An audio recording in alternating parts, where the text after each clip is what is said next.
देवांचा जय जयकार. देवादिदेवांची कृपादृष्टी असेल. आनंद, परमानंद. आजचा दिवस एकूण अति सुखाचा जाणार. कारण देवेंद्रा बरोबर उपेंद्र ही साक्षात भेटीच आहे. विष्णू भगवंता, तुमच्या नुसत्या स्मरणांनाही आमच्या हृदयात आनंदाच्या उर्मी उसळू लागतात. आणि इथं तर साक्षात दर्शन आणि निकटची भेट. जो मी माझा अनुभव सांगायचा तोच आपण आपला म्हणून सांगून मला धन्य केलात ना. शिवस्मरण, शिवनामोच्चार आणि शिवदर्शन प्रलयालाही शुभंकर करणारा हे साक्षात परिसाच आहे. काय देवेंद्र, प्रश्नच नाही. एकूण देवेंद्राच्या मनात कसल्या तरी प्रश्नानं पिंगा घातलेला दिसतोय. बोल देवेंद्रा, कसला प्रश्न घेऊन आला आहे? प्रश्न कसला? आलो केवळ आपल्या दर्शनासाठी. वा, सहस्त्राक्षाला त्रिनेत्राच्या दर्शनाची ओढ वाटावी काय, हे एकूण नवलाची गोष्ट. बोल देवेंद्रा, अमरावतीची वैभवशाली ऊब सोडून हे या कैलासाच्या कंगाल गारठ्यात आज मुद्दाम आवर्जून कसं काय न झालं? अरे असं घुटमळू नकोस. आज आम्ही अगदी प्रसन्न आहोत. आमच्या पाशी जे असेल ते द्यायला आज आम्ही सिद्ध आहोत. काही वरदान हवा? देवादिदेवांचा वरद हस्त सदैव देवांच्या मस्तकावर आहेच, तेव्हा वरदान तो काय मागावा?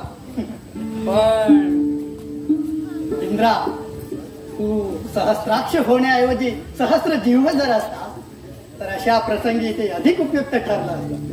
कारण एका जिव्हेला जे सांगणं अवघड ते सहस्र जीवांना सोपं गेलं असतं. विष्णू भगवंता, आपण तर देवेंद्राचे परममित्र, साक्षात उपेंद्र. आपल्यापाशी तर त्याने नक्कीच मन मोकळं केलं असणार.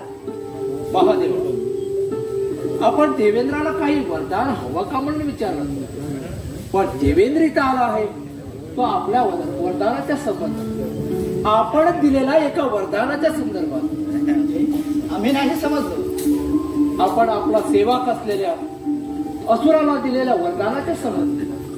भस्मासुराच्या वरदानाबद्दल म्हणतात काय आपण? होय भगवान, होय. पण त्या वरदानाने असा काय प्रश्न निर्माण केला? आपण फार भयंकर वर दिला आणि तोही एका असुराला. वरदान आम्ही कोणाची वंशवेल पाहून देत नसतो. वरदान अखेर निकष दोनच, निष्ठा आणि गरज. असुरांची निष्ठा, असुरांची गरज. रामेंद्रा, अशी अवहेलनेची आणि अस्थानी भाषा नको. निष्ठेला आणि गरजेला जात नसते. भस्मासुराची निष्ठा आम्हाला असल वाटली आणि जे असल ते देव केवळ आमच्या निष्ठेपायी, भक्तीपायी अग्निकाष्ठ भक्षण करून स्वतःचा आत्मनाश सिद्ध करून घ्यायला सिद्ध झालेल्या विषयी शंका घेणं म्हणजे केवळ रौर व मनस्काला शोभादायक ठरेल. आणि गरजेबद्दल जर म्हणायचं झालं तर ते वरदान भस्मासुराने स्वतःच्या गरजेसाठी नव्हे तर आमच्या गरजेसाठी म्हणून मागून घेतला. हे आम्हाला चिताभस्म उपलब्ध व्हावं म्हणून. पण त्याकरिता ज्याच्या मस्तकावर हात ठेवेल त्याचा भस्म व्हावा असा महाभयंकर वरदान. सांप्रत ज्या काही गोष्टी घडून राहिल्या आहेत त्यांच्या तुलनेनं तर ह्यात काहीच महाभयंकर नाही. तू जाणतोसच देवेंद्रा. मी समजतो नाही देवादिदेवा. छान, तुलाही समजत नाही आणि आम्हालाही समजत नाही. सांप्रत्या चराचर सृष्टीचा तोल का ठीक राहत नाही ते आम्हाला समजत नाही. जीवने आत्मामय आणि मृत्यू दिरंगाईचा का ते आम्हाला समजत नाही. विश्वाला एक प्रकारची अनिष्ट मरगळ का ग्रासून राहिली आहे ते आम्हाला समजत नाही. आणि कोणत्याही वरदानाविना चाललेल्या एखाद्या भक्ताच्या एकनिष्ठ सेवेमुळे प्रत्यक्ष देवेंद्रानं का भयभीत व्हावं तेही आम्हाला समजत नाही. कुठल्याही पारितोषकाची स्पृहा नसलेल्या त्या भक्ताच्या सेवेमध्ये कुठील अडथळे आणून देवेंद्रानं काय साधलं तेही आम्हाला समजत नाही. देवा, आपला काहीतरी गैरसमज होत आहे. तर मग समज काय हवा तो सांगशील? कर्तव्यकार वरून आणि वायू याने मोठ्या तत्परतेनं तुझ्याच आदेशानं भस्मासुराच्या चिताभस्म संग्रहणात कुठील अडथळे आणले हाही आमचा गैरसमजच असेल तर मग समज काय हवा तो सांगशील? भगवान शंकराने जरा शांत देवेंद्राचा यामागचा सदहेतू जरा समजून घ्या. सदहेतू काय? कोणता सदहेतू? विष्णू भगवंता, जरा तुम्ही तरी समजावून सांगा आम्हाला. देवादी देवा, आपण प्रक्षुब्ध होणार नसाल तर स्पष्टपणे सांगण्याचा साहस करतो. आपल्यावर कोपडं आम्हाला कधीतरी शक्य झालं आहे काय? सांगा, अगदी निशंकपणे सांगा. देवा, असुरांच्या टांगत्या खडगाचा देवाने सर्वस्वपणाला लावून कायमचा सोक्षमोक्ष लावला. असुरांच्या तापातून मुक्त हो, मानव आणि देव कुठे नुकतेच सुटकेची निस्वास टाकला. अशा वेळी तोच धोका पुन्हा निर्माण होऊ नये म्हणून देवाचा अधिपती या नात्यानं देवेंद्रानं काही उपाययोजना केली तर तो त्याचा सदहेतू सोडला पाहिजे. पराक्रमी देवाधिपतीला एका एकचित असुराचा भय वाटावं काय? हा देवा, असुरांच्या एकचितपणाबद्दल शंकाच नाही. पण जेव्हा तो असुर साक्षात शिवशंकराच्या कृपेने निर्माण होतो आणि त्याला त्याचं वरदान लागतो तेव्हा तो मात्र नक्कीच एकचित राहत नाही. भोलेनाथ, आपल्या भोलेपणाचा असुर सतत लाभ उठवीत चराचराला धोका ठरला. आपला वरदान लाभलेला सहसा प्रत्येक असुर चराचराला धोका ठरला. देवाने तरी भूतकाळात भविष्याची बीज शोधू नये. पूर्वज अधमपणाने वागलेत म्हणून एखाद्या जातीला किंवा त्या जातीत जन्मणाऱ्याला भवितव्य नाकारणं हे देवांच्या न्यायीपणाला शोभत नाही. मानवातूनही देव निर्माण होऊ शकले तर दानवातून का निर्माण होणार नाही? विष्णू भगवंता, तुम्ही स्थिती तत्वाचे कारक आहात आणि मी लयाचा. परंतु अंतिम लय स्पष्टपणे दिसतो आहे. तरीही ब्रह्मदेवानी उत्पत्तीचं आणि आपण स्थितीचं कार्य कधी सोडून दिलं आहे? कधी सोडावंसं वाटलं आहे? संधीच्या बाबतीत जर आपण असे भेदभाव करू लागला तर मग आपल्या देवत्वाची प्रतिष्ठा ती काय? पण महादेवा, आपत्ती वरदान सर्वनाशालाच कारणीभूत. भस्मासुर अपात्र आहे हे तुम्ही कसं काय ठरवलं? केवळ त्याची असुर जात आणि त्या जातीचा तुमचा पूर्वानुभव तुमचे निकष ना? मला ते मान्य नाही. भस्मासुर केवळ असुर आहे म्हणून मी त्याला अपात्र मानत नाही. मानव आणि देव यांना मिळालेली सर्वच वरदान सत्पात्री पडलं होतं असं तुम्ही म्हणू शकता? मानवानी आणि देवानी त्यांना मिळालेली सर्वच वरदान दुरुपयोग केला असा तुम्ही म्हणू शकता? नाही ना. देवा मानवात ही अपात्री वरदान झाली. देवा मानवानी ही वरदानाचा दुरुपयोग केला, पण त्यांच्या त्या प्रमादाने त्यांच्या जातीला मात्र लाचार लागलं नाही ना. परंतु असुरामध्ये कधी चांगला अपवाद निर्माण झालाच नाही महादेवा. म्हणून तो मुगडही निर्माण होणार नाही. देवांचं बलाढ्य साम्राज्य सांभाळणाऱ्या देवेंद्राला निराशावाद शोधत नाही. एक चांगला अपवाद निर्माण व्हावा याकरिता अनंत अरिष्टांचे धोके पचवावे. आपलं म्हणणं आदर्शवादी आहे परंतु व्यवहारी नाही. हे या हलाहल पचलेल्या नीलकंठाला सांगतोस तू? शांत व्हा, शांत. देवेंद्राच्या या उतावळेपणाचा मी आपली क्षमा मागतो. देवेंद्र नुसता उतावळ्यात नाही तर तो स्वस्थ शरण होऊ लागला आहे. त्याला कोणताही धोका पत्करावासा वाटत नाही.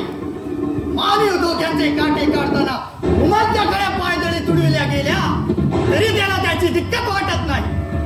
हे देवेंद्र, अरे सत्ताधारी जर असा आत्मकेंद्रित होऊ लागला तर मग नवनिर्माणापासून समष्टीला वंचितच राहावं लागेल. ठीक आहे, या तुम्ही. आमच्या ध्यानधारणेचा समय झाला आहे. भस्मासुरा, आम्हाला आणखी भस्मचर्चनाची इच्छा आहे. मनोमालिन्य दाटलं आहे.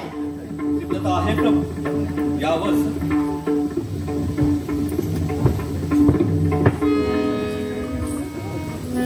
या शंकराने ह्या असुरांना चांगलंच ग्रासलं आहे.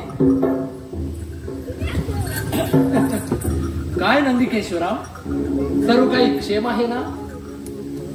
संबंध कैलासाला प्रभू कृपेमुळे असुर ग्रहण लागलेलं असताना आमचा क्षेम काय पुसतात भगवान? झालं आपलं. आपण सर्व क्षेम राहिलात आणि सर्व क्षेम असलात म्हणजे झालं. पहा माधवा, पहा.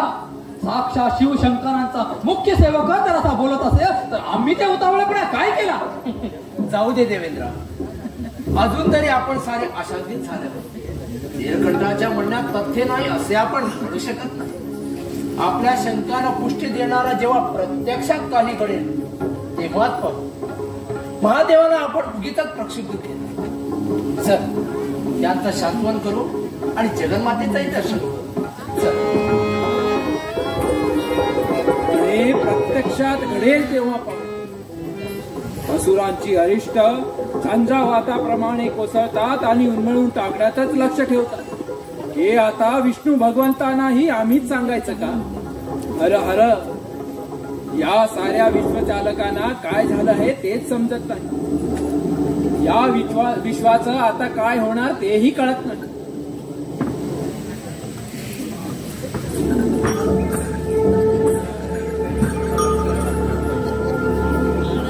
साठी काष्टा आणली आहेत नंदी महाराज. आणखी काही आज्ञा?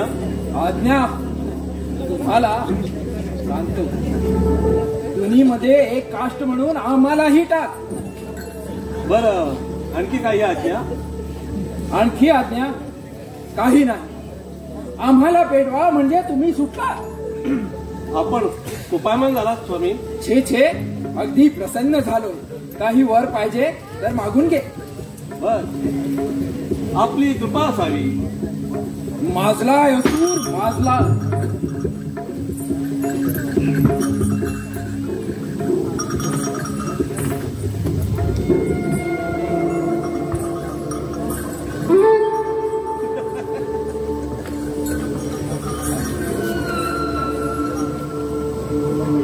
स्वतः पाहिला, ऐकलंच ना सारा. खरोखर किरमिरा, प्रभूंच्या माझ्यावरील कृपेमुळं एवढं वादळ माजले हे मला कल्पनाच नव्हती. प्रभूंच्या वरदानाला पात्र होणं हा जणू माझा काहीच प्रमादच आहे.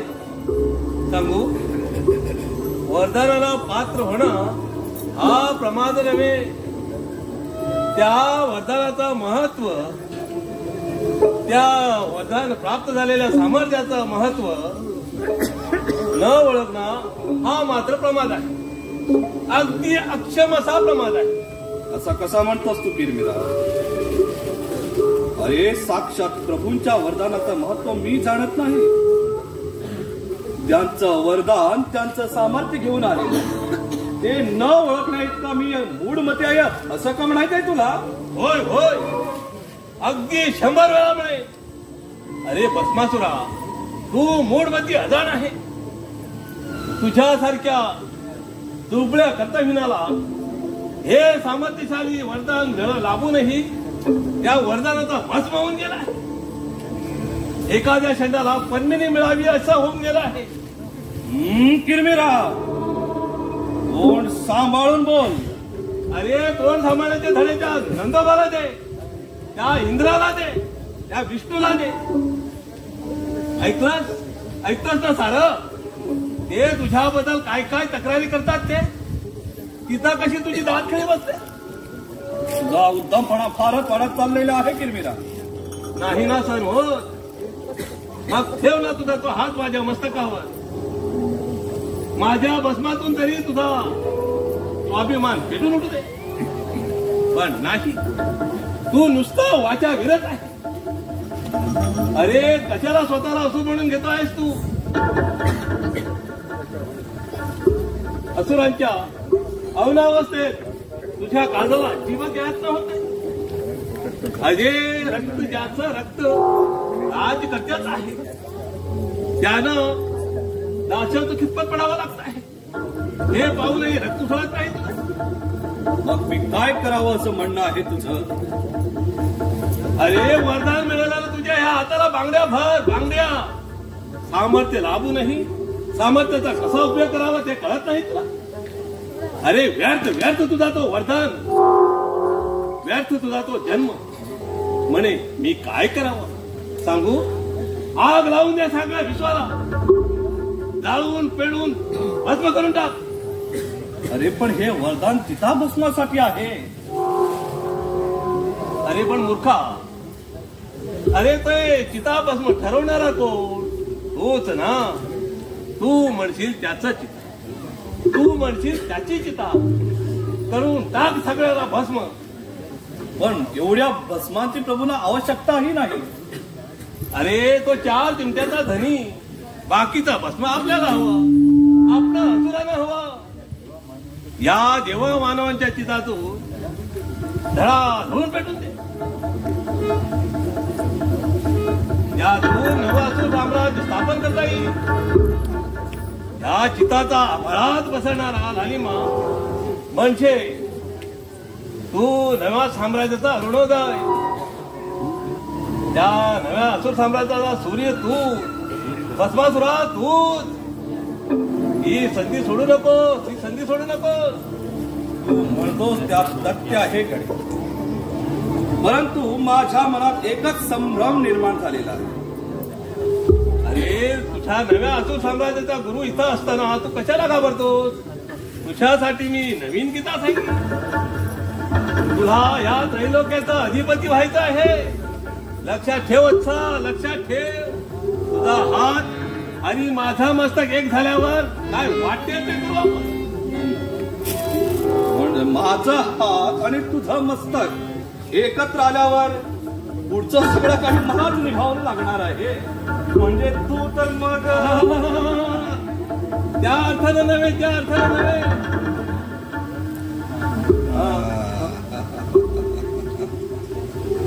म्हणजे माझ्या हाताला तुझ्या बुद्धिमत्तेचे जोड. वा वत्सा, तूही थोडा बुद्धिमान आहे तर शोधतोस तू माझा शिष्य. वत्सा भस्मासुरा, बोल. दिग्विजयासाठी बाहेर पडण्यापूर्वी आधी एक गोष्ट करावं लागेल तुला. ते सांग काय? ती म्हणजे तुझ्यात ये श्रद्धा, भक्ती, सद्विवेक बुद्धी आहे. या तिन्हींच्या मस्तकावर तुझा हात ठेवावा लागेल. म्हणजे रे काय? ओम नमः शिवाय. सांगतो सांगतो सांगतो. ओम नमः शिवाय. प्रणाम मुनिवरी. कोण रे तू असुरा? शिवशंकराचा भक्त. आपली काय सेवा करू? मला भगवान शिवशंकराकडे घेऊन चल. कशासाठी? मोक्ष प्राप्तीसाठीच ना. ते तर आम्ही इथल्या इथेच देऊ तुम्हाला. काय स्वामीचे शांभवी तरी करून पिऊन आलाच नाही ना? छे छे, शांभवी नव्हे, भक्ती सुद्धा महाराज, भक्ती सुद्धा.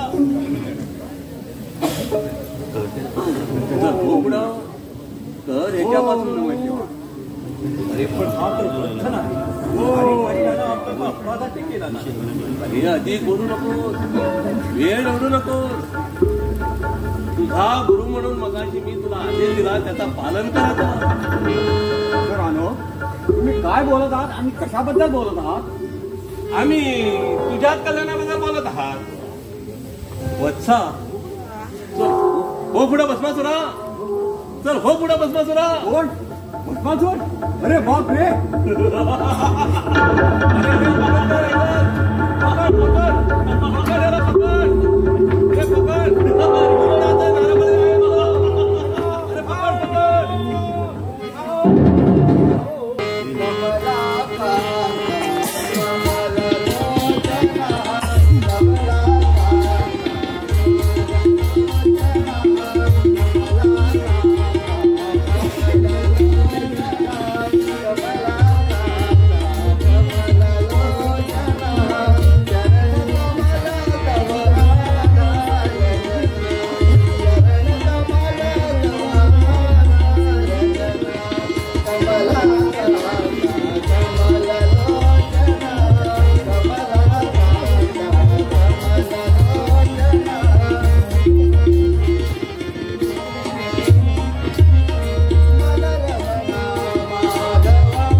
करून दिली आहे या भस्मासुरानं. नारायण नारायण. मी म्हणणारा नाही, पार गोकर गायीची कळा आली आहेत. जळी स्थळी काष्टी पाषाणी ज्याला त्याला भस्मासुरात दिसू लागला आहे. नारायण नारायण. कुणाला आशीर्वाद देण्यासाठी हात वर करण्याचीही सोय राहिलेली नाही आहे. हात वर केला रे केला की लोक पळत सुटलेत म्हणून समजा. त्यांना वाटतं की भस्मासुरात मायावी रूप धारण करून आला की काय. वा नटनायक वा, तुमची माया मोठी अगाध आहे. नारायण नारायण. परीक्षा नाव काढता साक्षात भस्मासूर अवतार. नारायण नारायण. एका बाजूस होऊन पाहू तरी मोज. नारायण नारायण.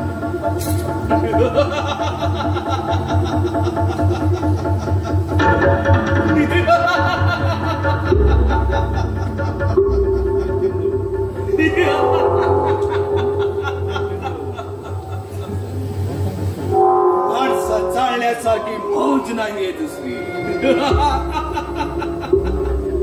वा वा किरमिराव वा. अरे काय मौज येऊन राहिली आहे रे. ठेवला हा की भस्म. ठेवू हात म्हटला की भस्म. हात ठेवू म्हटला की पळा पळा पळा. काय दरारा आहे नाही काय माझ्या नावाचा. अरे नुसतं नाव काढलं तरी पळा पळा पळा पळा पळा.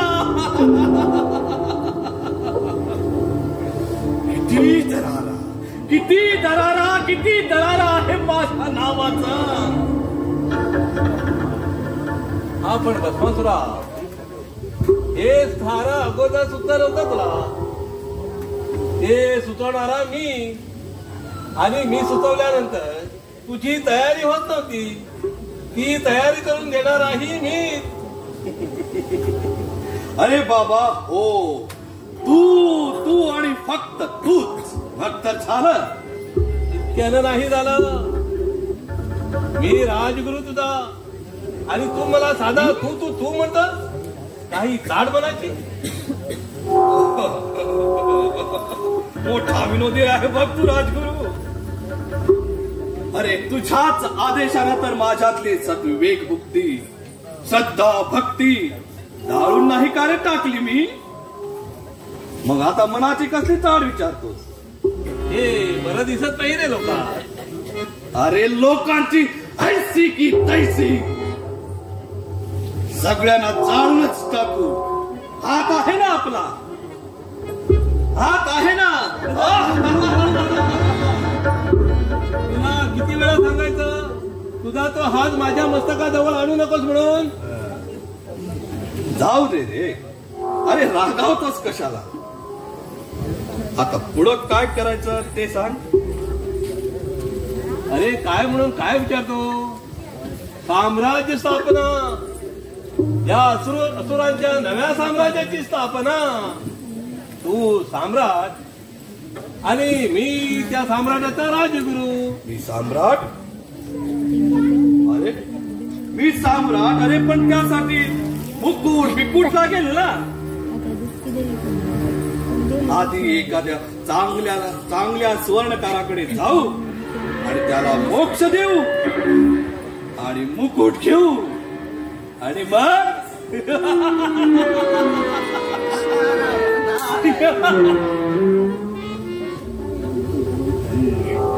नारद मुनी प्रणाम. मुनिवरी प्रणाम. अरे बाबा मला प्रणाम काय करतो. सांप्रत या अखिल विश्वास तुझ्या इतका महान कोणीच नाही. अत्यंत आनंदाची आणि संतोषाची गोष्ट आहे हो. माझ्या विषयी अशी सद्भावना बाळगणारे या अखिल विश्वात फक्त दोघेच जण. एक प्रभू शिवशंकर आणि दुसरे मुनिवरी आपण. यातून मी आपला कसा उतरायू. रे बाबा उतराई होण्याची कसली भाषा करतोस? भस्मासुरा, तुला तुझ्या सामर्थ्याचा साक्षात्कार झाला आणि एकदा का तुमचं साम्राज्य स्थापन झालं की माझे डोळे निवतील बघ. तुला सांगतो भस्मासुरा, हे देव फार मानले होते. अरे तुझ्याबद्दल भोलेनाथापाशी काय काय करी लावत होते. या क्षेत्रातला माझ्यासारख्या कीर्तिवंताला सुद्धा गजेनं मान खाली घालावं लागलं. नारायण नारायण. आणि वर आणखी वर मात आमच्याच नावाची. नारायण. हे देव असे तांबीत आहे.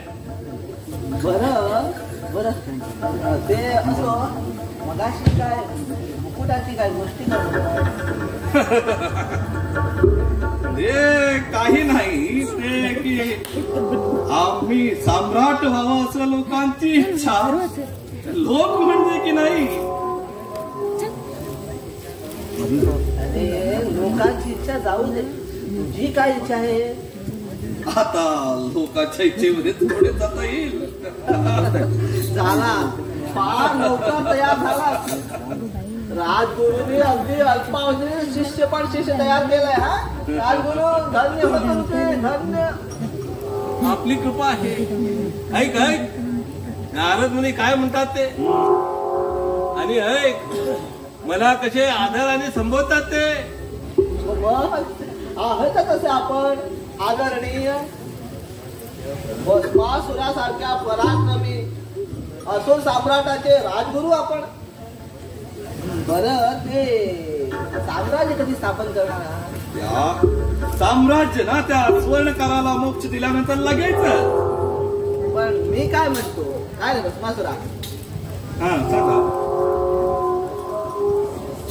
नवीन साम्राज्य स्थापनाची यातायात करण्यापेक्षा एखाद्या प्रस्थापित सम्राटाला का नाही खाली खेचत? म्हणजे काय म्हणजे मी समजतो नाही. ते इंद्र रे, इंद्र. तसं काही वाईट नाही खाली खेचायला. हे नव्हतं आमच्या ध्यानात आलेलं.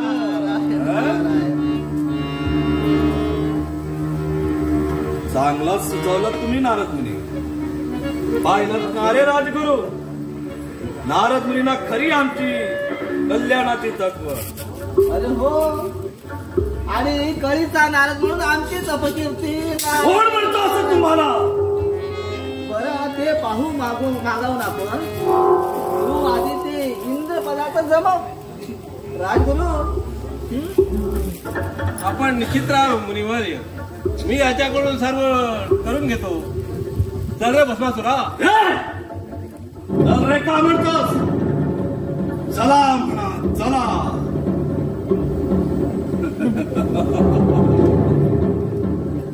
आधी त्या सुवर्णकाराकडे जाऊ, मुकुट बिकुट घेऊ आणि नंतर थेट स्वारी अमरावती. देवेंद्र.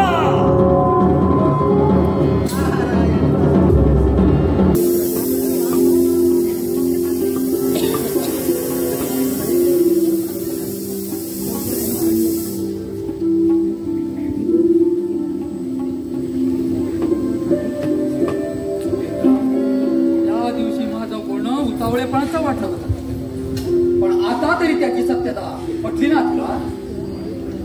महादेवाने एकेका असुराला निर्माण करायचं किंवा त्यांना नको नको ते वरदान द्यायचं आणि आपण कैलासात नामाने बसून राहायचं. आणि ताप मात्र देवाना मानवाना. माधवा, तू त्यांचं कौतुक करत बसतो. नटनायक काय, नटेश्वर काय, सूत्रधार काय, सगळी कौतुकाचीच विशेषण. नाटक करताहेत, नाटक. शांत हो महेंद्रा, शांत हो. तुमच्यासारखे मित्र आणि त्यांच्यासारखे महादेवाजवळ शांतीला हो काय तोटा? सगळी शांतीत शांती, अगदी स्मशान शांती. सगळ्यांना मनात वागावं, वाटेल त्यांना वाटेल तो वरदान द्यावा. ठपका मात्र या देवेंद्रावरच. अरे पण कुणी तुला काय ठपका दिला आहे? म्हणून काय विचारतोस? तुमचे ते नटनायक महादेव आमच्या पाठीमाग इतरांशी आणि आमच्या तोंडावरही आमच्याबद्दल काय काय बोलतात हे जरा ऐका जरा तुम्ही. हा कालच आमचा कान ठरलाय जरा. हा देवेंद्र, कितीही प्रक्षुब्ध झाला तरी महादेवाबद्दल बोलताना जरा जिभेला लगाम घाल. लगाम आधी तू त्यांना घाल. उत्पत्ती स्थिती लय या अखिल सृष्टी तत्वाचे तुम्ही तिघे सूत्रधार समानाधिकारी.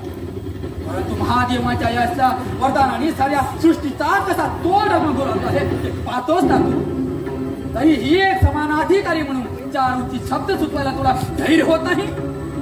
देवेंद्र, सृष्टी त्या तोलाचा राहू दे, पण आज तुझा मात्र नको इतका तोल ढळलेला. एक काळी अगाध पराक्रम दाखवून तू इंद्रपद मिळवलास, पण ते मिळतात तू विलासातच मग्न राहिला. पराक्रम विसरला. पराक्रमाचा खड्ग अखेर बेखड कौटिल्याच्या कोशात ध्यान केला. आपला इंद्रपद टिकवण्यासाठी पराक्रमाऐवजी पौरुषाऐवजी तू डाव पेचाचा स्त्रैन डाव पेचाचा आधार घेत राहिला. हे तुझं मैत्रीचं बोलणं नव्हे का? ते कटू सत्य आहे म्हणा. देवेंद्रा, मी खरोखरच तुझा मित्र आहे. मी कधीही तुझ्याविषयी मैत्रीखेरी दुसरी भावना माझ्या मनात आणली नाही. तुझ्याविषयी सतत माझ्या मनात कल्याणाचीच इच्छा जागृत होती. म्हणूनच तुला असे परफट बोलायत होतो. तुला यातना व्हाव्यात म्हणून नव्हे, तर तू त्यापासून काही बोध घ्यावाच म्हणून. अबोधाबोधाची आवश्यकता नाही. तर मग मला वाटतं तुला माझीही आवश्यकता नाही. ओसे कैसा भ्रांत चेतनो, ओसे कैसा भ्रांत चेतनो, ओसे कैसा भ्रांत चेतनो, ओसे कैसा भ्रांत चेतनो. सहस्र नयना उघडे नयना, सहस्र नयना उघडे नयना, कैसा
कठीण प्रसंगी देवांना त्यांच्या सल्लामसलतीची नितांत आवश्यकता आहे. जाऊ द्या तो गेला तर त्यांच्यापाशी सल्ला मसलत नाही आहे ते फक्त बोधामृत आणि ते आपल्या भक्तगणालाच पाज म्हणावं. पण देवेंद्रा, परिस्थिती मोठी बिकट आली आहे. भस्मासुरांना सगळीकडे एकच विषाद मांडून सर्वांना त्राही भगवान करून सोडला आहे. ऋषी मुनींनी यज्ञ कर्म तर केव्हा सोडून दिले. औचित येण्या या मृत्यूभयाच्या सावटात सारे मानव वावरत कुणाचा पायपोस कुणाचा पायात राहिलेला नाही. सगळी नीतिमूल्य ढासळून पडली आहे. कुणालाही कुणाबद्दल ममत्व वाटत नाही. तो पराकोटीच्या आत्मकेंद्रित किंवा उदास झाला आहे. नारायण. काय देवेंद्र, सारा काही क्षेम आहे ना? नारदा, आधी भस्मासुराची वार्ता सांग. भस्मासुर ना चांगला क्षेम आहे की काय झालं? नारदा, भलत्या वेळी वेळ पांघरू नकोस आणि बोल ना सत्यावरी नेऊ नकोस. आम्ही सर्व इथं गंभीरपणाने बोलत आहोत. आणि मी ही गंभीरपणानं सांगितलं की भस्मासुराचं सारं काही क्षेम आहे. तो चांगला मजेत आहे. हो म्हणजे कसाला काय झालं? त्याची मौज होते मौज आणि इतरांचा जीव जातो असंच का? असं बघ देवेंद्र, त्याला कोणाचं काय इलाज? देवेंद्रा, जन्माला आलेला प्रत्येक प्राणी कधीतरी एक दिवस मरायचाच. आता त्याला भस्मासूर कारण होतो, त्यात ह्या विचाराचा काय दोष? सारं काही महाकालाच्या इच्छेनं होतोय, महाकालाच्या वरदानानं होतोय. हेच म्हणत असतो आम्ही नेहमी. त्या सोनाल्या त्या महाकालांचा वरदान म्हणजे साऱ्या त्रैलोक्याला शाप. बरं, त्या सुरांचा पुढचा पवित्र काय? आता ते कसं ठाऊक असणार? मी देवाचा पक्षपाती, मला तो उभा तरी करेल काय? खरंच सांगतो आहेस ना? नारायण नारायण. अरे तुझ्याशी असत ते बोल, माझं रे काय लाव? जे तुमचं तेच माझंही भवितव्य. आता तुमच्या बरोबरच भस्मसात व्हायचं असेल म्हणजे आता इंद्रलोकावरही आपली दृष्टी वळविली आहे काय? मला ठाऊक नाही आणि ते अशक्यही नाही. कोणीतरी विघ्न संतोषी व्यक्तीनं दिला त्याला कसा सल्ला तर थोडी सांगता येतं. आता ठाऊकच आहे आपल्याकडे अशांची वाण नाही. होय होय, आपल्याकडे विघ्न संतोषी लोकांची वाणच नाही म्हणा. अरे तुझ्यासारख्या पराक्रमी सामर्थ्यवान इंद्राच्या वाटेला येणं म्हणजे काही सामान्य गोष्ट नाही. आणि त्याने केला तसं धाडस तर तू दाखवून देशीलच म्हणा काय? अर्थातच देवेंद्र म्हणजे काय ते त्याला चांगलाच दाखवून देऊ. पण तो बहुधा इथवर येण्याचं सहजच करणार नाही का? आपल्याला कुठं त्याची चिंता. समजा तो आला तर असा उत्तम प्रकारचा समाचार घे त्याचं की पुन्हा म्हणून तुझं नाव काढणार नाही. तो नारायण नारायण तुला तर सांगायलाच नको म्हणा. अर्थातच पण अडचण जरा एकच आहे. त्यांचा समाचार घ्यायला काहीच हरकत नाही. पण त्या महादेवानं काय वाटत? कारण तो त्यांचा मारच होता. त्यांचा वरदान लाभलेला त्यांच्या गळ्यातला ताईत. त्यांचं पारिपत्य करत असताना ते दुखावले जायचे. त्यांना आमच्यावर टोक व्हायचा. त्याची चिंता तू कशाला करतो? अरे महादेवानं म्हणावं आहेच आपल्या एवढा लाडका बाब्या, आता ठेवा त्याला कैलासात बर्फाच्या मकरात बसून. हे बघ देवेंद्रा, आपल्यावर बेतल्यावर असल्या गोष्टीची पर्वा करायची नसते. आणि तुला तर सांगायलाच नको मला नारायण. तुला त्याची दर्शन तर वाटत नाही. कोणीच नाही. जर घाबरायला लागलो तर पाहायलाच नको. इंद्र असे मी मजपुरती इंद्र असे मी मजपुरती असुराची हो काय तमा इंद्र असे मी मजपुरती असुराची हो काय तमा असुराची हो काय तमा इंद्र असे मी मजपुरती असुराची हो काय तमा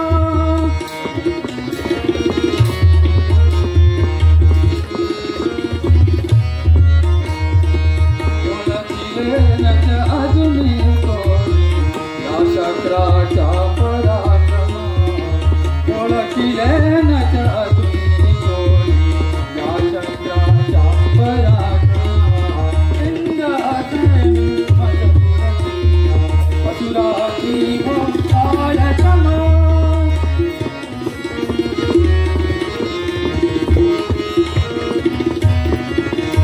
कुशाल एव तो भस्मासुर कुशाल एव तो भस्मासुर कुशाल एव तो भस्मासुर कुशाल एव तो भस्मासुर कुशाल एव तो भस्मासुर कुशाल एव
उद्याच्या भस्मासुराला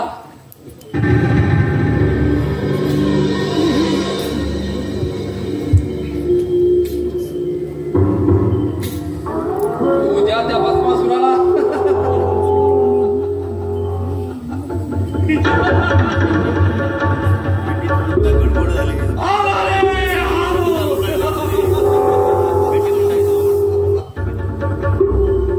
मी तसा येतच होतो एवढ्या तुझं बोलवणं माझ्या कानावर पडलं. म्हटलं मी आता सन्मान्य निमंत्रित झालेलो आहे. बरं मग काय म्हणतोस इंद्रा?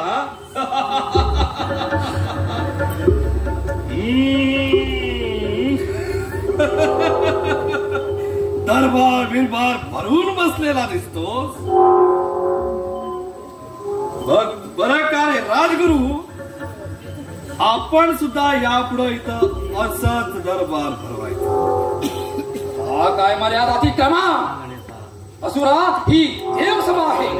आहे ठाऊक, आहे ठाऊक. आठवा लवकर आणि असलं मोकळी करायचा. भस्मासुरा, तुमची देवसभा संपली. अरे सभाच नव्हे तर तुमचं साम्राज्यही. ही सभा आजपासून असुरांची आहे. हे साम्राज्य आजपासून असुरांचं आहे आणि मी इथला सम्राट. तेव्हा इंद्रा आसनावरून खाली उतर. भस्मासुरा, बऱ्या बोलाने इथं चालता हो. अरे वा, जे मी तुला सांगायचं ते तू मला सांगतोस. ओ नारद मुनी, पाहिला तुमच्या या इंद्राचा उलट्या न्याय. अरे राजगुरु, या इंद्राला सांग इथं मला थांबायला वेळ नाहीये म्हणून. उगीच दंगाबस्ती करायला लावू नका. धामणी चुकून एखाद्याच्या मस्तकावर हात पडला म्हणजे. नारदा, या अडाणी असुरांना काय फाजीलपणा चालवला? नारद मुनी, या तुमच्या मध्य इंद्रवाणी मगापासून का हा भेटकटपणा चालवलेला आहे? याला माझ्या सामर्थ्याची अद्याप कल्पना तर आलेली नाहीये, किंवा याचा माझ्या सामर्थ्यावर विश्वासही नसावा. हा, तर विश्वास नाहीये ना तुमचा, तर इथल्या एखाद्या देवाच्या मस्तकावर हात ठेवून दाखवू का? राजगुरु रे, वाघ एखादा चांगला माजलेला गुबगुबीत देव.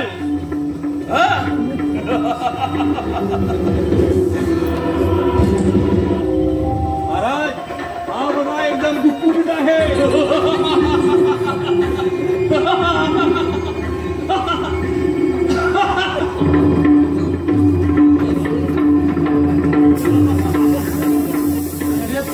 फेकरानो, पळता कुठं?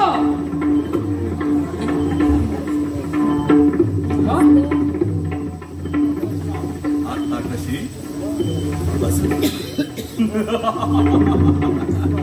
असुरा, बापरे. हे राजगुरु, बघ तरी माझ्याकडे काय दिसतो की नाही मी सम्राटासारखा? असुरा, हा हा.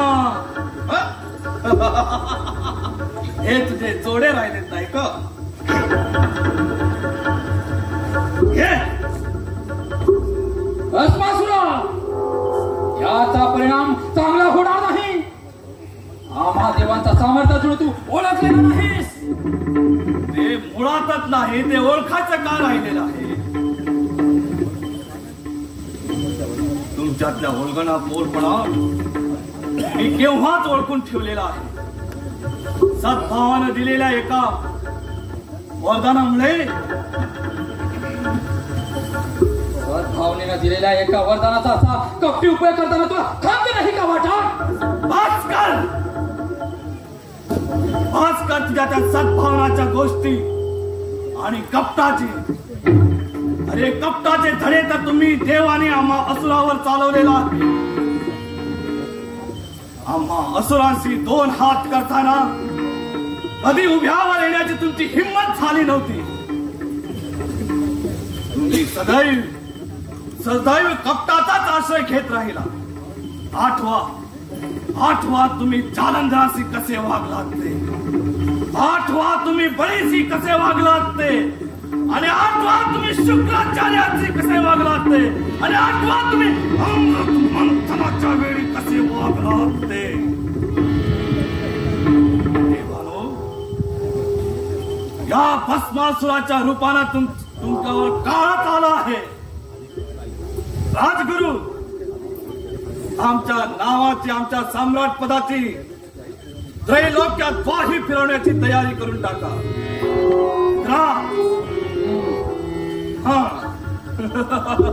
हे तुझं सिंहासन रिकाम का?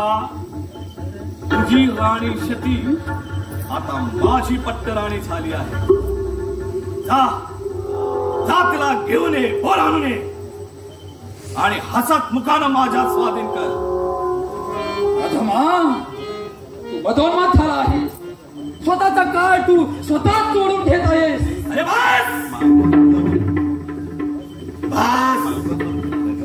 बस झाली तुझी ही फटापेक्षिकाची तुझ्या या फेकट शब्दानं, सुकेट शब्दाच्या बुडबुड्यानं फारच फार तर तुझ्याच तोंडाला फेस येईल आणि फेसानं काही जग पण होत नसतं. अरे कपटी व्यभिचारी देवेंद्र,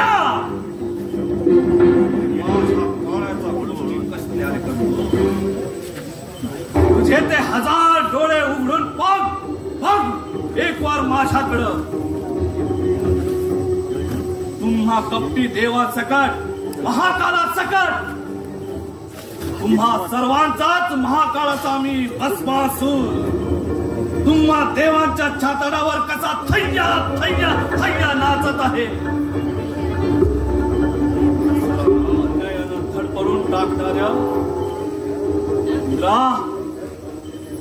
कर तुझ्या स्मरण त्या विष्णूच. अरे बोलाव तुझ्या त्या विष्ण्याला. जगाबाजीचे आणखी काय काय दशा होता तो घेणार आहे म्हणून.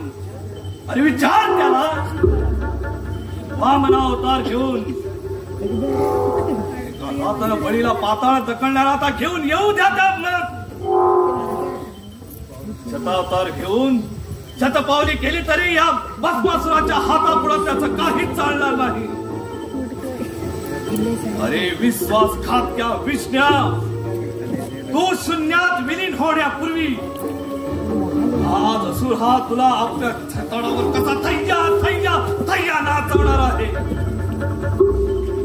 मत दगाबाज देवानो, आता वेळीच तुमचं भवितव्य ओळखा.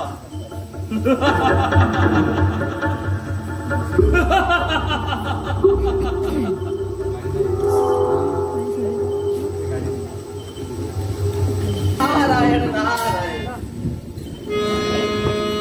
काय हात पण हात दाखवतोय तू ब्रह्मांडाला. वा भस्मासुरा वा. मानव झाले, ऋषीमुनी झाले, आता देवांची पळापळ.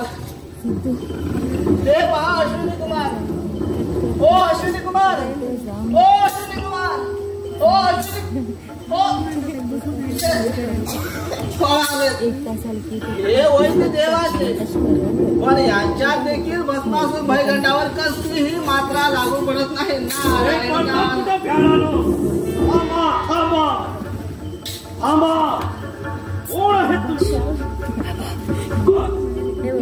नारद वाटत. काय रे नारदा, कसं काय आहेस? आपल्या कृपेनं अजून तरी हातीपायी सुखरूप आहे मी भस्मासूर महाराज.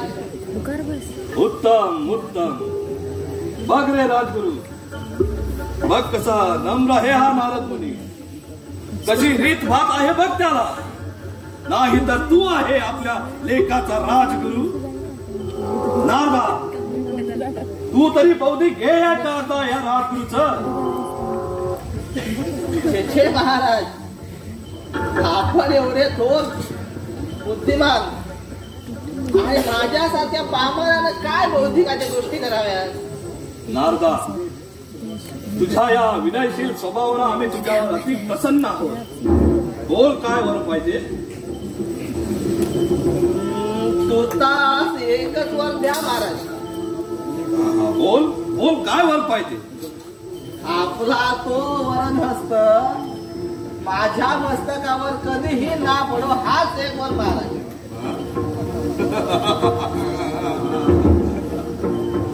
तथास्तु तथास्तु बरं नारदा एक सांग, उभ्या त्रैलोक्यात तुझा संचार असतो नाही बरोबर. आणि तुझ्या प्रामाणिकपणावर माझा विश्वासही आहे. बरोबर. म्हणून एक विचार, कसं काय चाललंय रे कोण? अगदी उत्तम चाललाय महाराज. आपल्यासारख्या ज्वलंत पुण्यवंताकडून पटापट मोक्ष मिळत असल्यामुळं सर्व प्राणी मात्र संतुष्ट आहेत. नारायण नारायण.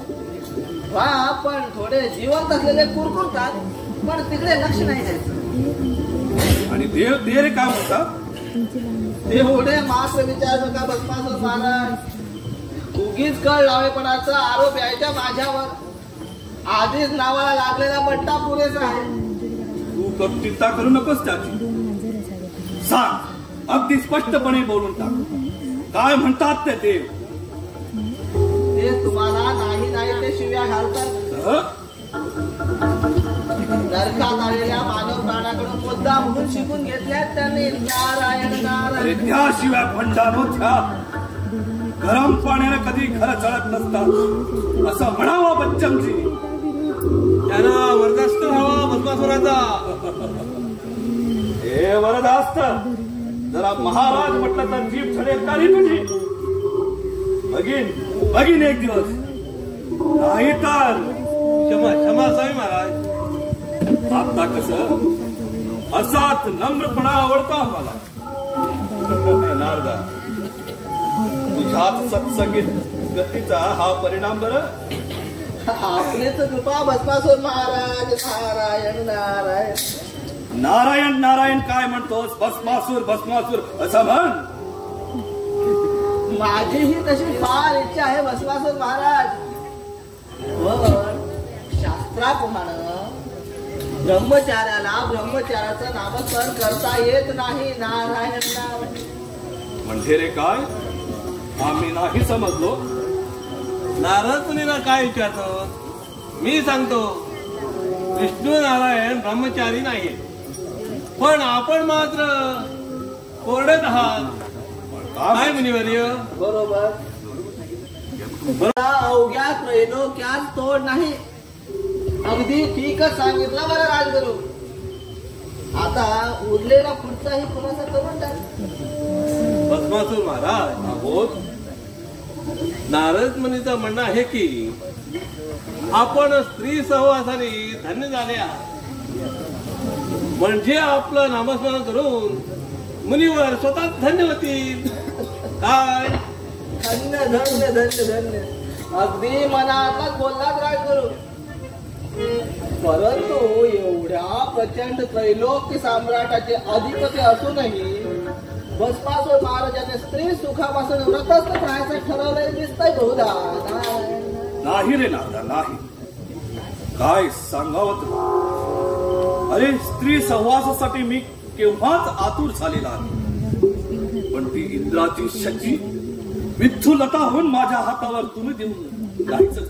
काय हे महाराज, कसल्या शचीच्या गोष्टी करतात आपण? आपल्यासारख्या त्रिभुवन सम्राटाला साक्षात त्रिभुवन सुंदरीच हवी. नारायण अगदी बरोबर, अगदी बरोबर. मी देखील हेच सांगणार होतो, पण नारद मुनीने आधीच सांगून टाकलं. कोणती त्रिभुवन सुंदरी? काय हे महाराज, एवढं पण नाही समजला? नाही रे, खरंच नाही समजलो. कोणती त्रिभुवन सुंदरी? असं काय करता भस्मासूर महाराज? त्रिभुवन सुंदरी म्हणजे एकच, ती म्हणजे पार्वती. अगदी बरोबर, अगदी बरोबर. मी देखील हेच सांगणार होतो, पण नारद मुनीने आधीच सांगून टाकलं. छे छे छे छे छे. आताच काय सांगतोस तू नारदा? नारायण नारायण. महाराजांच्या मनात आमच्या प्रामाणिकपणाबद्दल शंका आली आहे. आम्ही म्हणतो तशी पार्वती त्यांना त्रिभुवन सुंदरी वाटत नाही. छे छे नारदा, तसं नाही.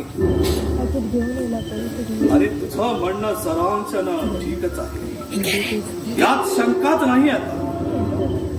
मी तरी थोडा वेळ का बिचकलो हेच समजत नाही. कारण महाराजांना महादेवांचा भय वाटतो होय ना. एवढंच नाही त्या कोसावड्याला कार्य खायचं. आत्ता कसा बोललात अशी हिंमत हवी.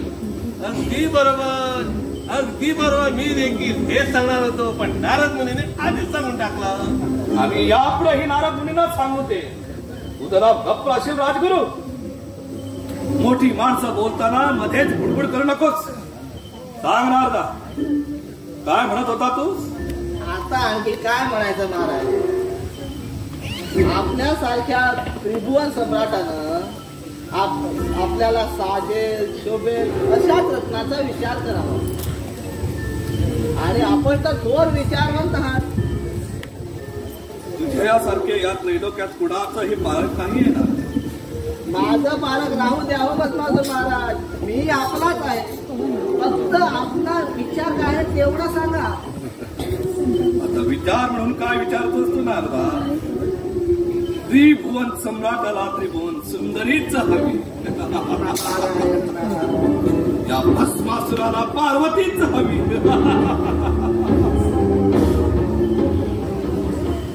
खरोखर यापुढं हे मला कसं का नाही लक्षात आलं. पार्वती, गौरी, उमा, सच्ची, अपर्णा तिला अंकित केल्याशिवाय आता मला चैनच पडणार नाही.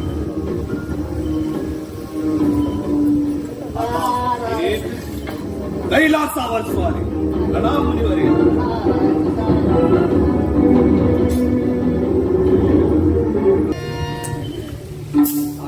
सहनशक्तीच्या पलीकडे गेला. इतका काळ नामशेष झाल्यागत वाटणाऱ्या परंतु दबा धरून बसलेल्या असुराने 10 वाटाने येऊन त्रैलोक्य व्यापून टाकलाय. सारं विश्वच तत्पर कायमचाच असुर विश्व होऊन जाणार असं स्पष्ट चिन्ह दिसू लागले आहेत महादेवा. कैलासनाथ आपल्या भोळेपणातून दिल्या गेलेल्या जवळजवळ प्रत्येक वरदानांचा अखेर सापट ठरला आहे. पण त्या सर्वात या भस्मासुरांचा वरदान म्हणजे महाभयंकर. इंद्रा, वयगंडाने तू विवेक भ्रष्ट झाला आहे. तुझ्यातल्या विजुगिषी वृत्तीचा फार लोप झालेला दिसतोय. उपब्रह्मांडात कोसळल्यासारखा काय गोष्ट चालवला आहेस. कैलासनाथा, हिमगार अशा या कैलासात सतत वास्तव्य केल्यानं आपण सगळ्याच गोष्टीकडे थंडपणे पाहू शकता. म्हणून भस्मासुराला दिल्या गेलेल्या वरदानाचा काय प्रलय मांडला आहे हे आपल्याला यथार्थ कल्पना आलेली दिसतच नाही. आता आपल्या सामर्थ्याहून अधिक मोठं ते काहीच दान देऊ शकत नाही. फारच तर फार तोडीस तोड आपल्या सामर्थ्या एवढंच तो दान देऊ शकतो. आणि सर्वात हेच दान श्रेष्ठ आहे. आम्हीही भस्मासुराला तसंच समतुल्य वरदान दिलं आहे. आम्ही ही वस्तुस्थिती नाकारित नाही, मात्र त्याबरोबर आम्ही त्याला भीतही नाही. इंद्रा, देवाच्या आणि पौरुषाच्या धर्माचा तुला विसर पडलेला दिसतोय. अरे खरं पौरुष तेच त्या आधी प्रतिस्पर्ध्याला तुल्यपण करून मगच त्याच्याशी झुंजतात. खरं पौरुष तेच तुल्यपणाची झुंज देऊन आपल्यातील कस लावण्याची ईर्ष्या बाळगतात. पण हे असे आत्महत्ये विश्वासाची ते मुद्दामावर सोडून घ्यायला आपल्याला कुणी सांगितलं होतं. तू हे असं म्हणतेस? होय, मीच असं म्हणते. मी म्हणूनच असं म्हणते. कैलासनाथा, सर्वप्रथम मी जगन्माता आहे. माझ्या निरपराध लेकरांचा केवळ खेळासाठी 2 प्रवृत्तीच्या ईर्षेपायी असा संहार होत असताना मी नाही पाहू शकत.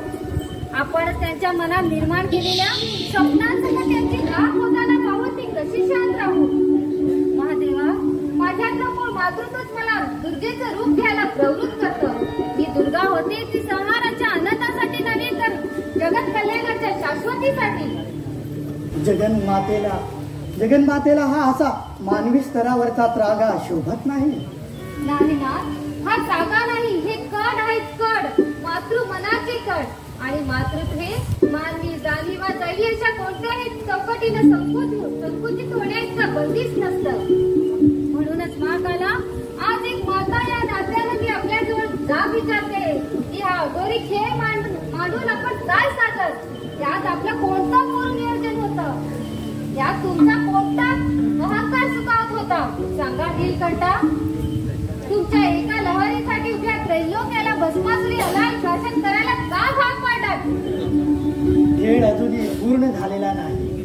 तोच त्या प्रश्नाची उत्तरं मागतेच परणे. जरा धीर तर धर. सदाशिवा, खेळ संपण्याआधी सारा त्या जल संपण्याची वेळ आली असता आणखी धीर तो काय धरायचा? उमानाथा, हा कैलास सोडून काही क्षणासाठी आपण त्रैलोक्य संचार करावा, म्हणजे तुमच्या त्या असुराने काय काय हाकार माजवला आहे हे आपल्या लक्षात येईल. मात्र तो तत्पूर्वी तो इथं येऊन ठपकला नाही म्हणजे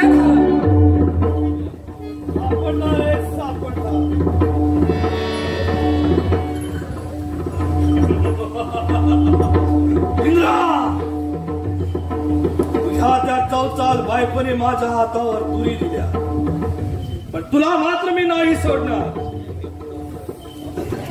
राम भस्मासुरा, थांब वेगळा पळतोस कुठं? राम भस्मासुरा, राम म्हणतो ना मी. आपणच अंमल थांबावं. आपल्या भस्मनेपणासाठी आज अगदी आपल्याला मी अगदी उंची भस्मानून देणार आहे महादेवा. राम म्हणतो ना मी. हा, थांबलो.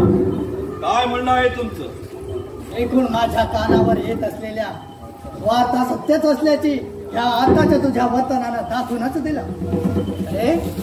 अरे तुला ते वरदान सत्कार्यासाठी म्हणून दिलं होतं. अगदी आवश्यकता पडेल तेव्हा त्याचा वापर करायचा असं तुला बजावून सांगितलं होतं ना. मी तरी काय दुरुपयोग करतो? मी तर सत्कार्याचा लाभ दिला. सत्कार्यासाठी आवश्यकता म्हणूनच मी वरदानाचा उपयोग करीत आहे. बस. कोणती पाक्या कशाला चांगले शब्द कलंकित करतो? तू सद्धर्माचा विरोधक आहे, सज्जनाचा दैवत्वाचा वैरी आहे. या ब्रह्मांडाला तू आपल्या असुरी महत्वाकांक्षाने होरपळून काढला. स्त्री पुरुष वृद्ध बालक असा कुठलाही भेदाभेद केला नाही. बरोबर, मी भेदाभेद करीत नाही आणि मी भेदाभेद मानतही नाही. सद्धर्माचीच शिकवण आहे ती. कसला सद्धर्म? अरे पाखंड्या, तू सद्धर्माचा वल्गना करीत असुर साम्राज्य स्थापन करण्याचा स्वप्न पाहतोय. मग त्यात त्याला काय आलं ह्याला धर्म? अरे ज्या हक्कासाठी इतके दिवस मी वंचित होता तोच आमचा जन्मसिद्ध अधिकार आम्ही बाहुबलानं मिळत आहे, तर त्यात काय आलं धर्म? अरे हक्क, बाहुबल, अरे भीक मागून मिळवलेलं वरदान. गबास बैलोबा, हा तुला आता शिंग खुपसून अरे ये तर खरं. भस्मासुरा, हा काय अनर्थ मांडला आहेस? स्वार्थाने तू इतका आंधळा होऊन गेला आहेस त्या आपल्या महत्वाकांक्षेच्या स्तंडीला किती निष्पाप निरपराध जीवांचा बळी पडत आहेत याचा जरा विचार केला आहेस काय तू? काय गरज आहे विचार करायची? ते असतीलही एक वर निष्पाप निरपराध. मागे पूर्वजांनी आम्हा असुरानं असं वागवलं ते कधीतरी आठवून पहा महादेवा. ते आमचं द्वेष करीत होते, तिरस्कार करीत होते, आम्हाला अडवीत होते, तुडवीत होते. पावलो पावली आम्हाला ते तुडवीत होते. काय अधिकार होता त्यांना? काय हक्क होता त्यांना? हे पण त्यांच्याच पैकी एकाने तुला अधिकार दिला ना, हक्क दिला ना. म्हणून त्या जुन्या पातकाचे चालन झालं की काय? दिलात ना तुम्ही अधिकार आम्हाला. आता तोच अधिकार वापरून आम्हाला आता आमचे जुने हिस्से मुक्ते करायचे आहे.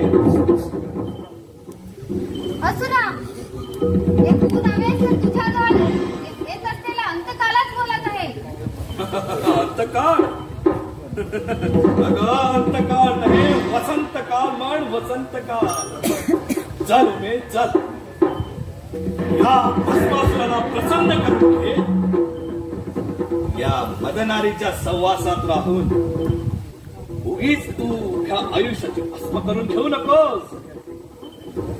तुझ्यासारख्या त्रिभुवन सुंदरीला माझ्यासारख्या त्रिभुवन सम्राटाचा वामानच हवा. याची अभद्रवाणी उच्चारताना तुझी जीभ कशी जोडून जात नाही. आणि कैलासनाथा आपण अगदी गप्प कसे.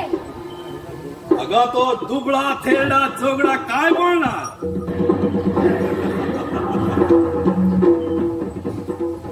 नुसत्या पातिवृत्याच्या कल्पनेनं आंधळाहून गलित गांज कोसाव्याचा काय तू बोलला घेऊन बसतेस. किंवा तू काय करू नकोस हे सांगत बसण्या इतका आता माझ्याकडे वेळ नाहीये.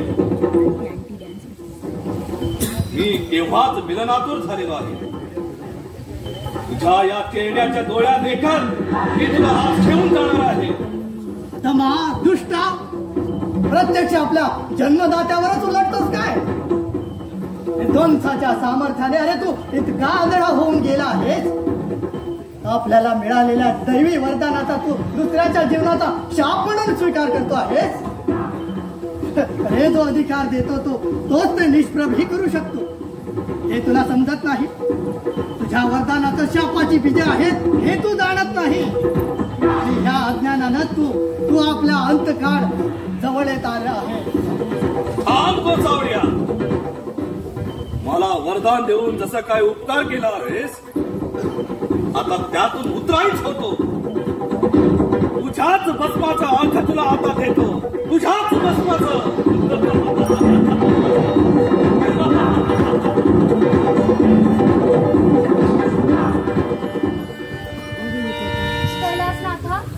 कैलासनाथा तुमचा खेळ होतोय पण ब्रह्मांडाचा मात्र धूळ सुटेल.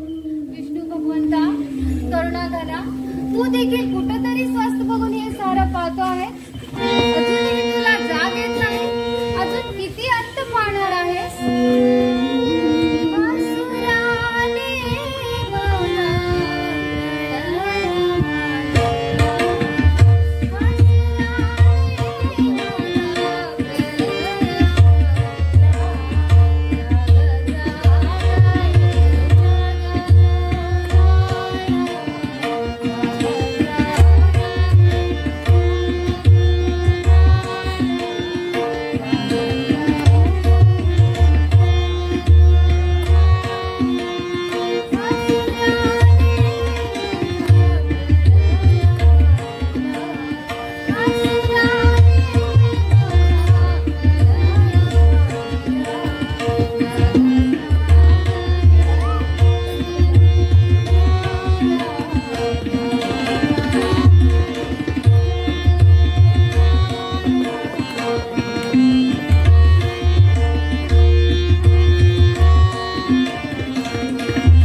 वरदमोहिनी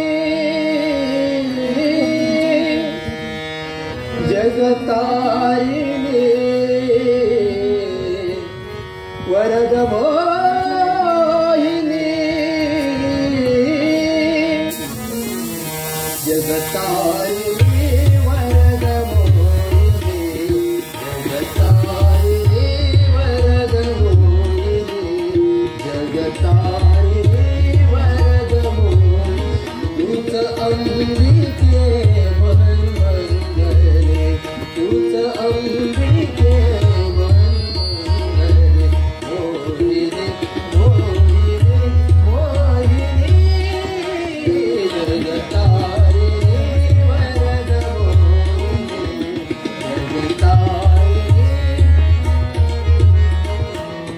जगतारिणी वरदमोहिनी तूच अंबिके मनमंगले तूच अंबिके मनमंगले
मोहिनी मोहिनी मोहिनी जगतारिणी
आत्मरूपाची ओळख हरवल्याप्रमाणे कशासाठी हा थवा आणि कशासाठी हा विलाप कोण भस्मासुर काय त्याचा वरदान आणि काय त्याने मांडलेला प्रणय खड्यातून निर्माण झालेला तो जीव खड्याप्रमाणे पेटून बाजूला फेकून न देण्यात का जगदीश्वराचा सामर्थ निष्प्रज्ञ ठरलाय असं का वाटतं तुला तुझ्या डोळ्यात तरळलेल्या एकाच अश्रुबिंदूने अशा असंख्य भस्मासुराला त्याच्या वरदानासकट भस्मसात करू शकणारा वडवारा मला स्पष्ट जगन्माते मला हवी असणारी प्रेरणा त्याने दिली आहे तू अगदी निश्चिंत राहा. नारायणा, एरवी तुझ्या आश्वासनाने मी निश्चिंत होत होते, पण आज मनातल्या कुठल्या तरी कोपऱ्यात थरकाप होतो. कारण त्या असुराला प्रत्यक्ष महादेवांकडूनच अमर्याद सत्ता लाभली आहे.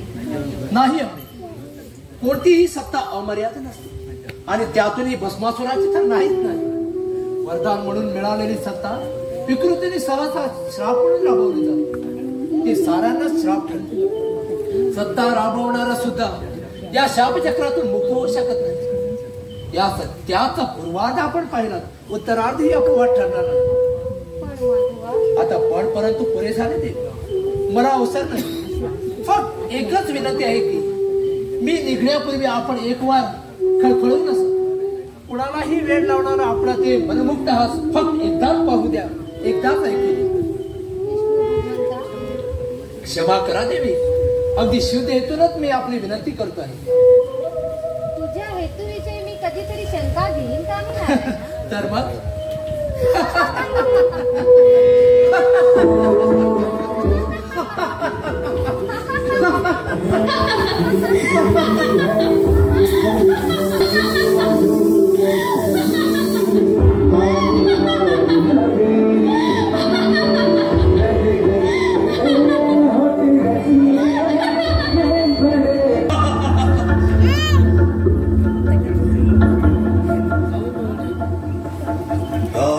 पाठोपाठ धावत धावत आता मी स्वतःच खेळा होण्याच्या पाळी आलेली आहे.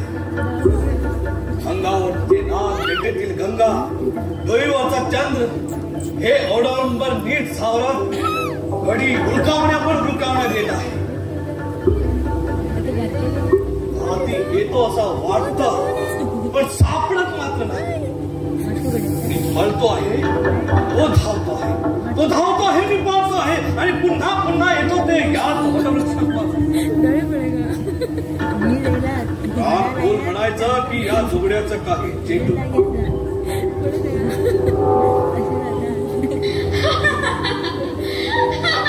चेटू शुद्ध चेटू. मगापासून कितींदा हे हास्य ऐकू आलं पण त्या हास्यानं अगदी वेळ लावून गेलेला आहे.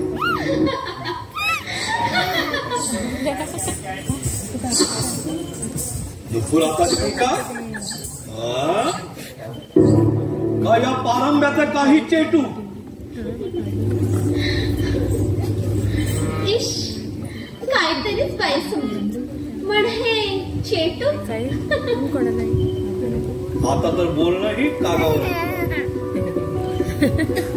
शंकाच नाही. चेटू चेटू शुद्ध चेटू. हद्द झाली हो बाई, त्या झाडाने एका पुरुषावर चेटू केलं वाटतं.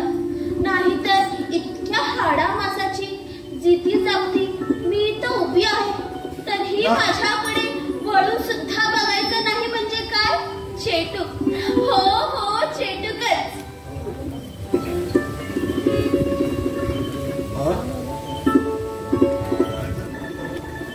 मला पिऊन का टाकणार आहात ह्या दोन डोळ्यांनी?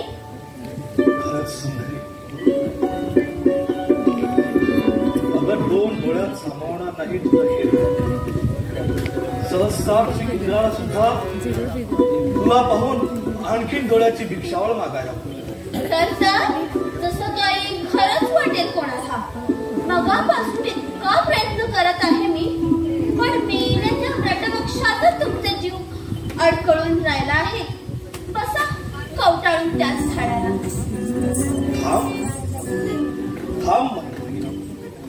थांब सुंदरी मनमोहिनी, अशी जाऊ नको सुरसून माझ्यावर.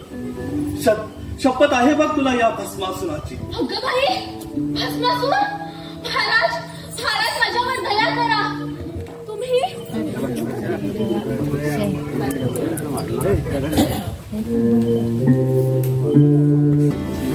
अगं बाई भस्मासूर! महाराज महाराज माझ्यावर दया करा. तुम्ही ते भस्मासूर असाल तर मला क्षमा करा महाराज. नका हो नका, मला भस्म करू नका.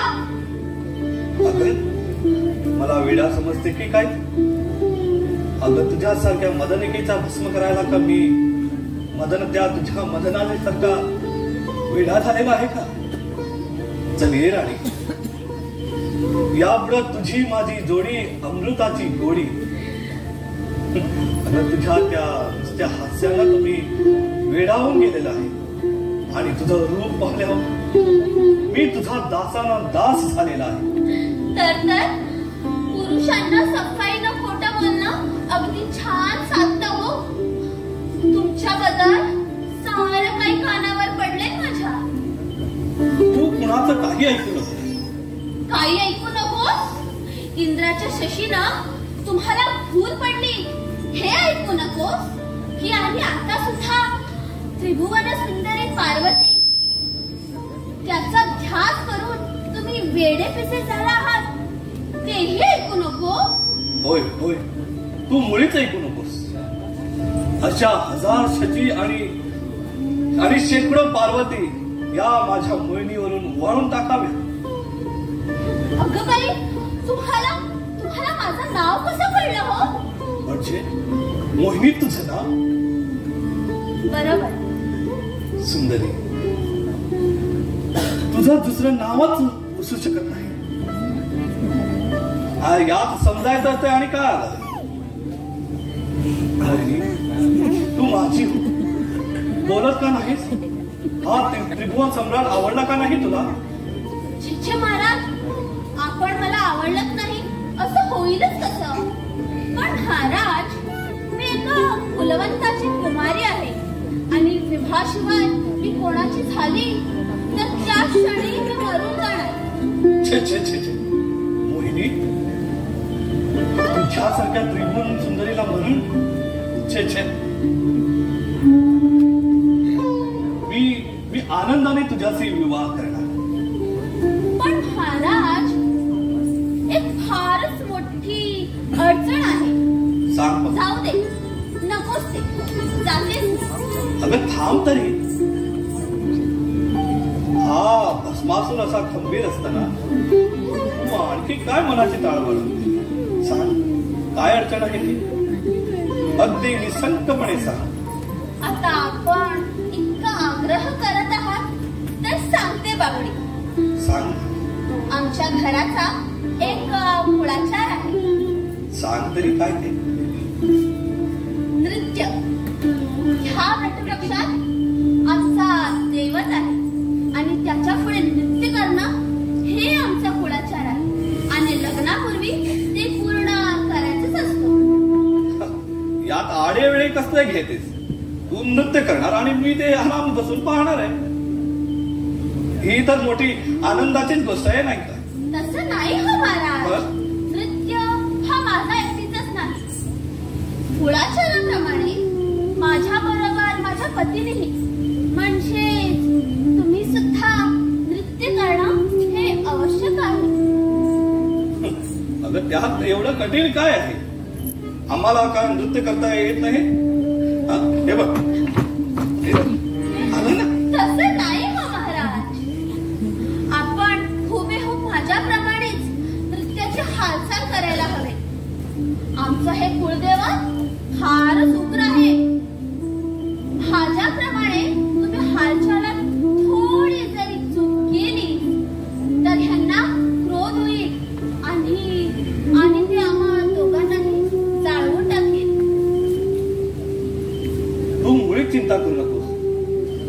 हा भस्मासूर तुझ्या पावलावर पाऊल देऊन नृत्य करेल. तुझ्या अहभावाचा हुबेहूब अनुग्रहण करेल. पहा हा, जपून काळजीपूर्वक माझ्याकडे अगदी एकाग्रतेने पाहत राहा. माझ्या डोळ्याची हालचाली कशी होतात, माझ्या पायाची हालचाली कशी होतात, माझ्या हाताची हालचाली कशी होतात. होय होय, आता विलंब करू नकोस. तुझ्या मिलनासाठी मी आतुर झाले.